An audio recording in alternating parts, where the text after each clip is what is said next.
Olá, tudo bem? Estamos muito próximos do grande acontecimento da festa da encarnação de Deus na história da humanidade. E isso não é pouco, isso não é raso, isso não é uma coisa qualquer. É profundamente revigorante, é profundamente confirmador daquilo que nós professamos e daquilo que nós trazemos no coração, na alma, na mente, que nós chamamos de Deus, e que a gente reconhece o quanto que Ele é capaz de nos surpreender. Ele nos surpreende vindo morar no meio de nós, nascendo de uma jovem chamada Maria, escolhendo um cuidador chamado José, se desenvolvendo nas periferias, no meio de todas as contradições que a sua terra tinha e tem ainda hoje. Está aí a guerra Israel e Hamas, e a gente começa a dizer: que escolha é essa, né? De descer, de vir, de estar conosco, de caminhar conosco, de permanecer conosco. É algo extraordinário que a gente não pode ignorar e que quem tem um mínimo de traquejo nas questões de fé sabe muito bem que isso é transformador do nosso olhar.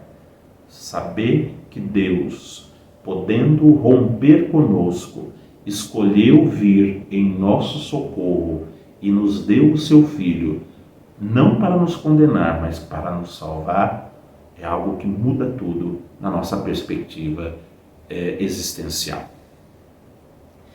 Hoje eu queria falar sobre um assunto que é bastante espinhoso. E ele é espinhoso por vários motivos, mas principalmente porque não é falar do outro, né? Então eu não vou falar do comportamento do outro, eu vou falar do meu comportamento. Vou falar daquilo que eu faço e que me irrita tanto no outro porque denuncia o que eu também faço, o que eu sinto. Que é esse comportamento de uma relação falsa, de uma falsidade gentil. A gente está numa época em que este elemento aparece com muita facilidade, uma falsidade gentil, que nada mais é do que você ter que cumprimentar uma pessoa que você não gosta, porque está na festa do trabalho, você ter que dar um presente para uma pessoa que você sorteou no amigo secreto, e você ter que dizer que é uma pessoa legal, que é uma pessoa interessante, quando na verdade a sua avaliação sobre aquela pessoa não é tão positiva quanto você vai ter que falar. Você ter que, na noite do Natal, né, ir para uma festa na casa de uma pessoa ou com pessoas com quem você não tem afinidade nenhuma, e você tem que desenvolver a habilidade de não só estar presente, mas a habilidade também de manter-se com uma certa polidez, uma certa educação, sabendo que por dentro às vezes você está fervilhando de raiva, de incômodo, de insatisfação de estar naquele lugar. Essa falsidade gentil que aparece para nós como uma espécie de exigência social, é uma falsidade que tem a ver com os padrões educativos que a gente foi formado. Para eu não me parecer mal criado, eu desenvolvo algumas habilidades. A gente aprende isso desde criança e a gente vai lapidando e vai tornando isso cada vez mais comum. E eu não conheço ninguém que não faça isso. Mesmo aquela pessoa que é muito original, que é muito verdadeira naquilo que ela fala, que é muito serena naquilo que ela fala, até essas pessoas em algum momento são chamadas a agir de uma forma polida, ainda que quisesse fazer algum tipo de malcriação ou algum tipo de ruptura com o tecido social daquele grupo social. Então todos nós fazemos. A grande questão é que se a gente consegue em algum momento separar aquilo que eu estou fazendo, porque o papel social em que eu estou me exige, daquilo que eu sou. E às vezes eu tenho a sensação que a gente não consegue separar. E eu tenho a sensação que a gente abre mão daquilo que a gente é para estar apenas no papel social que nos colocaram.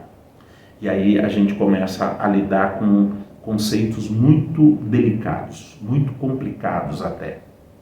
Do tipo, eu acabo achando que eu só sou aquela pessoa polida o tempo inteiro, porque quanto mais polido, quanto mais educado, quanto mais falso eu for, mais as pessoas vão me amar. Percebe que aí é uma armadilha? Você percebe que por trás desse tipo de pensamento existe um mecanismo que é um mecanismo de ocultação daquilo que você é.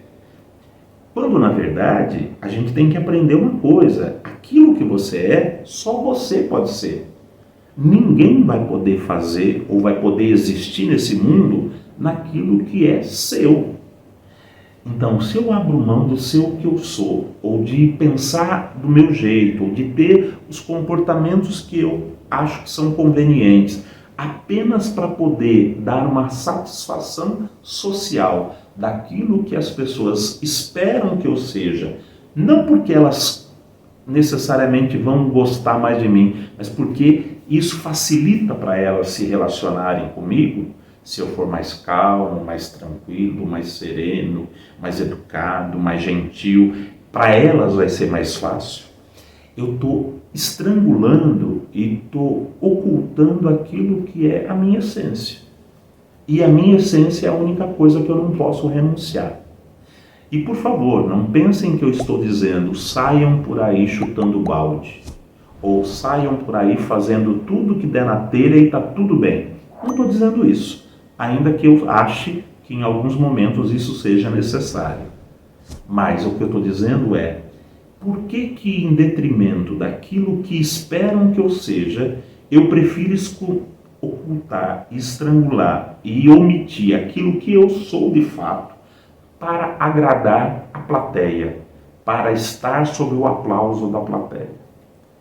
E aí, vocês façam as suas apostas na quantidade de coisas e vezes que esse mecanismo já causou algum tipo de dor e sofrimento na sua vida. A quantidade de vezes que esse tipo de comportamento fez com que você tivesse que engolir muito sapo. E a gente sabe que engolir sapo não é uma coisa muito saudável, nem a coisa na prática. Imagine você engolindo um sapo, e nem simbolicamente. Engolir sapo é justamente você ter que abrir mão de poder conversar, de poder dialogar, de poder manifestar as suas questões, as suas dores. E aqui talvez esteja embutida uma das grandes motivações para tanto sofrimento psíquico no mundo. Por quê? Porque o mundo inteiro gosta de coisas que talvez eu não goste. E por não gostar, eu me sinto tão mal e tão incomodado por não ser igual aos outros, que eu acabo abrindo mão da minha individualidade, do meu ser, somente para me encaixar, para me colocar junto dos outros e poder fazer o que qualquer um ou qualquer pessoa faz. Nós sabemos onde vai dar essa história e nós sabemos as consequências que isso traz a longo prazo. Que chega uma hora em que eu não sou mais eu sou aquilo que as pessoas esperam que eu seja, ou sou aquilo que sobrou para eu ser, porque não tenho mais nem identidade, nem essência, nem verdade, e eu faço as coisas sem nenhum compromisso comigo mesmo. É sempre para agradar, porque tem uma fantasia perversa. Ao fazer para agradar, eu estou fazendo para que as pessoas gostarem mais de mim. Só que elas não sabem, mas elas estão gostando de mim que não sou eu.